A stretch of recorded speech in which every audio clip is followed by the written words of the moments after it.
আইন শিথিল নাই, আইনের প্রয়োগে শিথিলতা আছে। আইন শিথিল না, এটা যথেষ্ট, এটা যে আইন আছে যেখানে সর্বোচ্চ শাস্তির বন্দোবস্ত আছে। এই রেপের যে কেসগুলো সেগুলো খুব দ্রুততম সময়ে তার তদন্ত নিশ্চিত করা, এটা প্রশাসনিক পর্যায়ে তো জরুরি, তার চেয়েও জরুরি বেশি রাজনৈতিক সদিচ্ছাটা থাকা। কেন রেপ অত্যন্ত গুরুতর একটা অপরাধ আর কি। এটা একটা মানুষের জীবন বদলে দেয়, সংসার বদলে দেয়, তার দুনিয়াটাই বদলে যায়। তো সেইটা আমরা ওই রকমের রাজনৈতিক সদিচ্ছা হয়তো দেখিনি, কেননা রাজনৈতিক সদিচ্ছার প্রতিফলনই কিন্তু হয় প্রশাসনিক কাজকর্মের মধ্যে। আপনি যে কোনো জিনিসেই আপনার পলিসিটা কি, আপনার যে নীতি হবে, নীতির থেকেই আপনার কৌশল আসবে, পলিসির থেকেই স্ট্র্যাটেজি আসে, ট্যাকটিক্স আসে। তো এইভাবে সিরিয়াসলি এগুলো দেখা হয়নি বিগত 15 বছরে। যে সমস্ত আলোচিত কেসগুলো, যেগুলো এই কুমিল্লার ছিল তনু, এর একটা ঘটনা, আরও বেশ কিছু ঘটনা আছে, সেগুলোতে দৃঢ়তা দেখানো হয়নি এবং সেখানে সরকারি যোগসাজশের একটা সন্দেহ থেকে যায়। যদি এই ফ্যামিলিটার কথা চিন্তা করি, এখানে কিন্তু এই মেয়েটা যে মারা গেল, তার যে যে আক্রান্ত হলো, মারা তো যায়নি, আই হোপ শি সারভাইভস, ঠিক থাকে, তার বোনের সংসারটা কিন্তু নষ্ট হয়ে গেল। এখন কেন কেস হয়েছে তার বিরুদ্ধে, তার শ্বশুর, তার স্বামী, তার শাশুড়ি হয়েছে। তো ফলে এখন এর পিছনে সমাজকে দাঁড়ানো দরকার।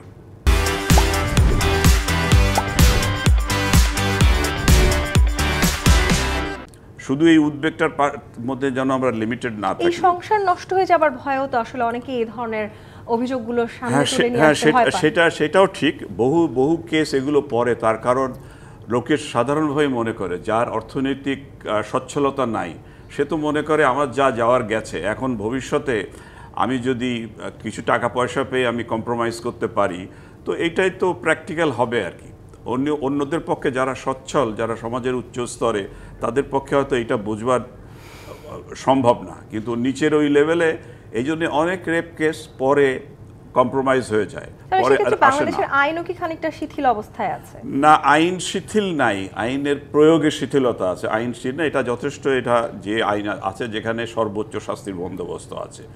তো দ্রুত সময় করা এখানে অনেকের, এখানে তদন্তকারী যিনি, তার বন্দোবস্ত তাকে তাড়াতাড়ি করতে হবে। সে করছে কি না সেটা তত্ত্বাবধান করা আছে, ব্যাপার আছে। যখন তার কাছ থেকে যে বিচারে যায়, বিচারেও যেন এটা ঠিক মতো, এখন এগুলো রেপ কেসের কিন্তু যখন বিচার হয়, এটা আবার ওই একটা কথাই আছে যে ডাবল রেপ হচ্ছে, সেকেন্ড টাইম তাদের হয়, সেইটা যাতে না হয়, ট্রায়াল ইন ক্যামেরা হয়, সেটার বন্দোবস্ত করতে হবে।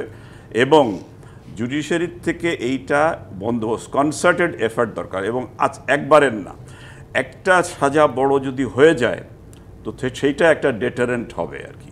আমাদের এইখানে আনফর্চুনেটলি ওই রকম ডেটারেন্ট সাজা হয়নি, সেখানে দোষটা সবারই আছে আর কি। তো যে তদন্তকারী অবস্থা ঠিকমতো তদন্ত করেনি, তাকে শাস্তির আওতায় আনা উচিত। যদি